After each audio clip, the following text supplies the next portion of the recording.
Bayangkan ini, konstitusi kita secara eksplisit mewajibkan 20% dari seluruh uang negara.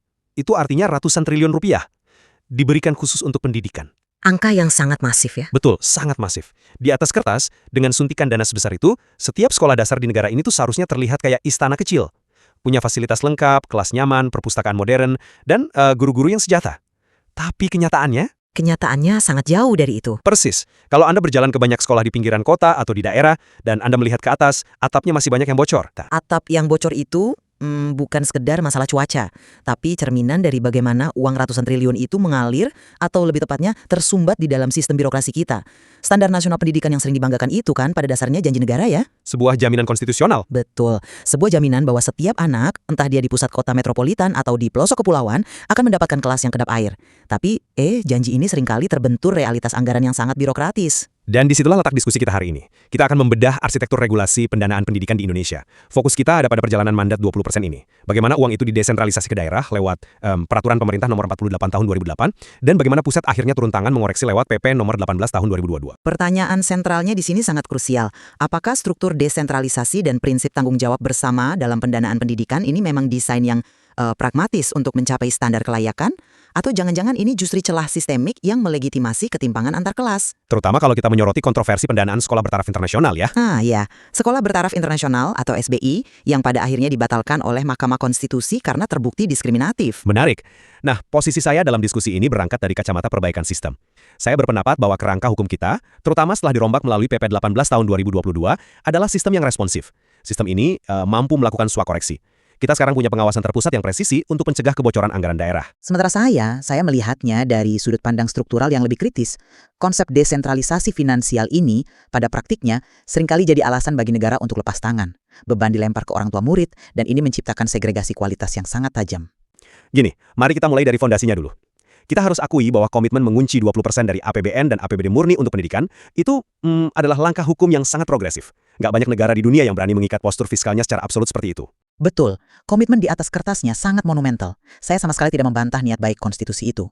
Nah, tantangannya adalah ketika sistem kita berubah menjadi desentralisasi. Uang itu ditransfer ke daerah, dan tiba-tiba bupati serta wali kota punya keleluasan penuh untuk mengaturnya. Yang seringkali berakhir menjadi bencana alokasi. Selama bertahun-tahun memang ada kebingungan, ada misalokasi, ya tapi ketidaksempurnaan itu sudah dijawab dengan sangat taktis lewat PP Nomor 18 Tahun 2022. Aturan baru ini secara tegas mengunci kewajiban daerah. Mengunci seperti apa maksudnya? Mereka sekarang dipaksa memprioritaskan pemenuhan standar pelayanan minimal, atau SPM.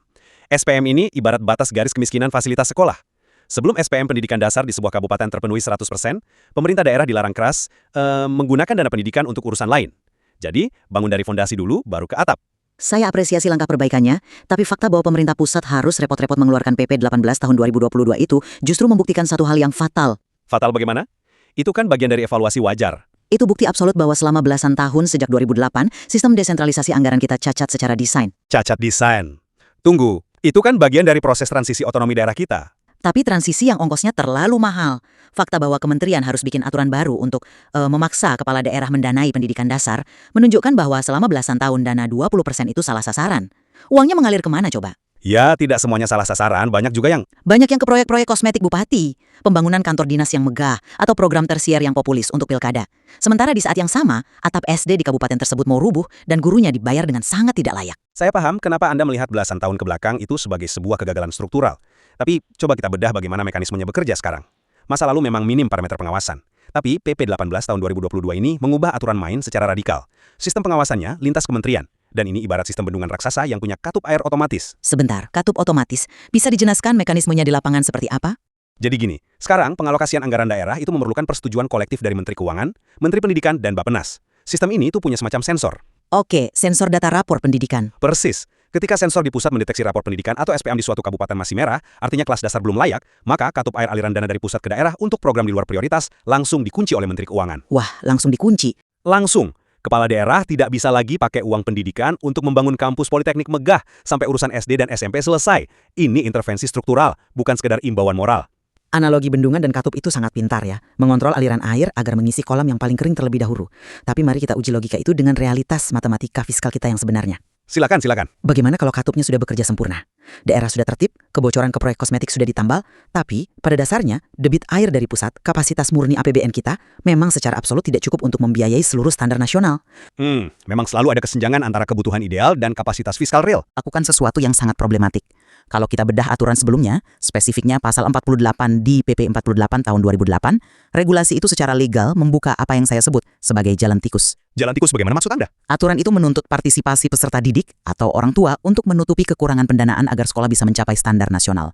Ini yang saya sebut negara lepas tangan. Standar nasional itu kan kriteria esensial yang diwajibkan negara. Mengapa rakyat yang harus merogoh kocek untuk menambal kelemahan aktuaria pemerintah?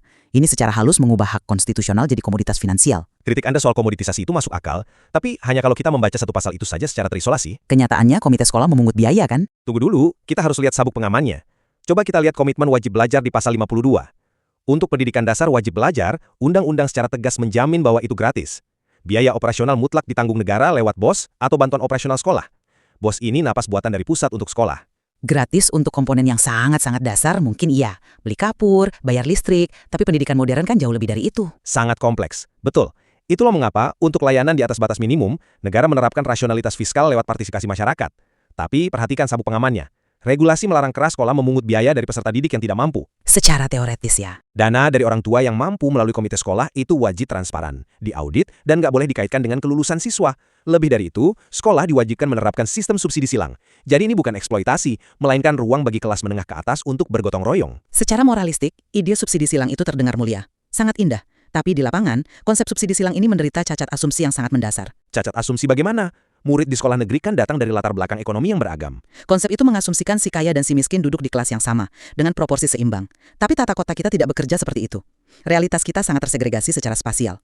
Bayangkan sebuah sekolah negeri di kawasan elit, katakanlah di Menteng atau Sudirman. Oke, sekolah di pusat bisnis? Komite sekolahnya diisi oleh eksekutif. Ketika sekolah butuh dana ratusan juta untuk pasang AC sentral atau bikin lab iMac, mereka bisa mengalang dana sukarela itu dalam hitungan hari. Fasilitas sekolah mereka meroket jauh menembus batas standar. Dan itu sah karena masyarakat di sana mampu.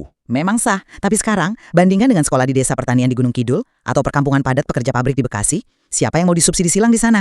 90% orang tuanya berpenghasilan UMR atau ke bawah. Memang daya belinya berbeda jauh. Sangat jauh. Hampir nggak ada yang bisa ditarik sumbangan. Jadi sekolah di wilayah marginal ini terjebak stagnasi. Desentralisasi lewat komite ini bukan gotong royong, tapi instrumen yang mengunci ketimpangan. Yang kaya makin melesat, yang miskin jalan di tempat. Saya nggak akan membantah bahwa disparitas geografis adalah tantangan nyata. Tapi sistem kita tidak buta terhadap kelemahan itu. Negara merespons dengan bantuan afirmatif. Pusat mengalokasikan DAK fisik, dana BOS afirmasi untuk daerah tertinggal. Logikanya, kalau masyarakat nggak punya daya dukung, negara yang turun tangan memberikan bobot ekstra ke sana. Maaf, tapi rasionalisasi soal keterbatasan fiskal dan bantuan afirmatif ini terasa sangat hipokrit kalau kita melihat rekam jejak prioritas anggaran negara secara utuh. Hipokrit di bagian mana? Bantuan itu nyata diturunkan loh. Gini, kalau argumennya adalah dana negara sangat terbatas, sehingga rakyat terpaksa diizinkan ikut menomboki operasional, lalu bagaimana kita menjelaskan fenomena sekolah bertaraf internasional atau SBI? Anda menyinggung soal RSBI dan SBI masa lalu. Prioritas birokrasi kita, di dalam PP 48 tahun 2008 itu, ada serangkaian pasal yang secara legal mengatur pendanaan tambahan yang masif untuk SBI. Aturan itu mengizinkan APBN, APBD, dan pungutan masyarakat digelontorkan untuk membangun segelintir sekolah elit berplat merah.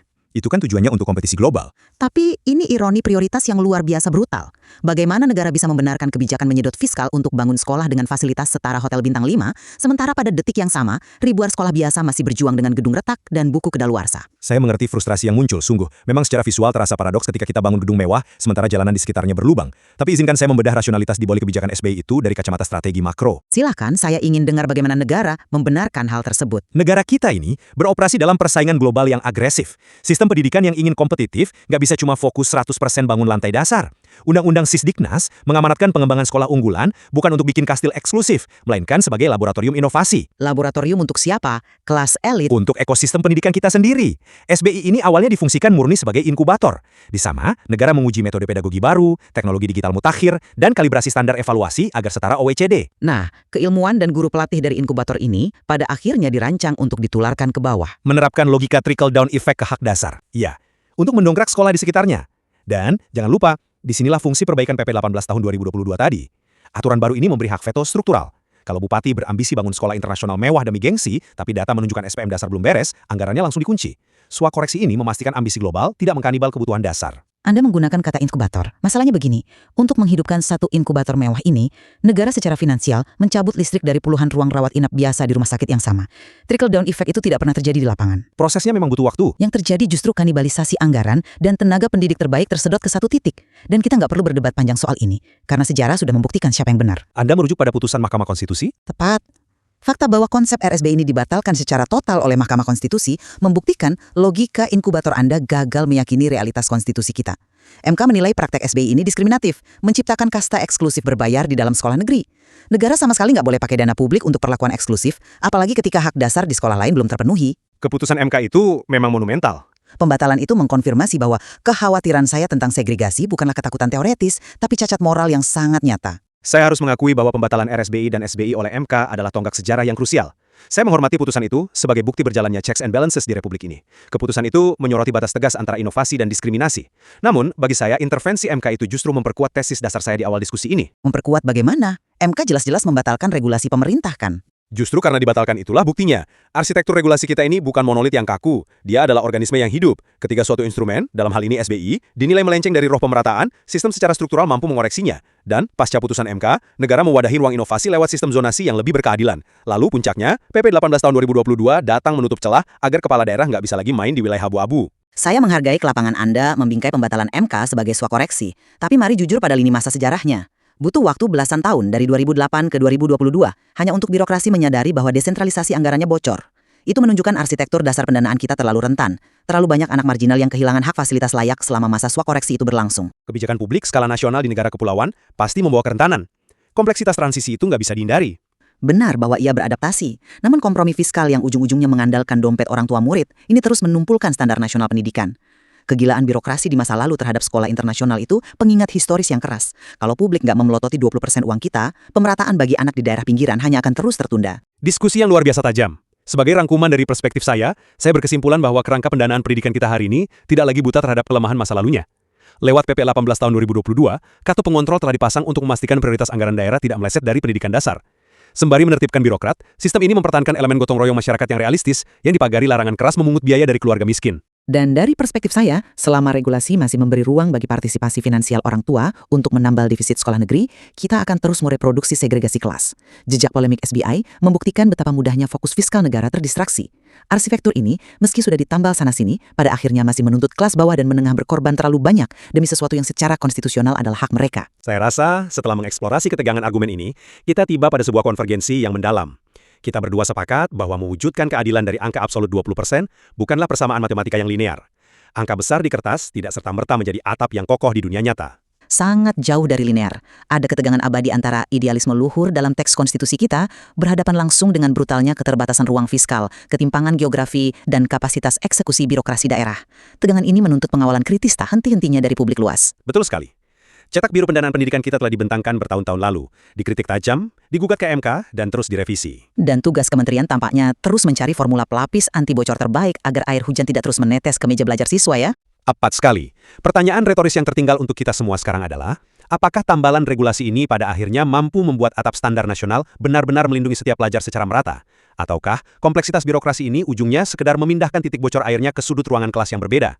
Untuk menjawab itu, kami mengajak Anda para pendengar untuk tidak sekedar menerima interpretasi tunggal. Baca sendiri teks regulasi tersebut. Lihat bagaimana realnya praktik komite sekolah berjalan di lingkungan Anda, dan amati langsung kualitas atap di sekolah negeri terdekat. Karena pada akhirnya, letak kebenaran sejati dari sebuah regulasi bukan pada bagaimana ia diperdebatkan di ruang sidang MK, melainkan pada bagaimana dampaknya dirasakan langsung oleh anak-anak yang duduk di dalam kelas.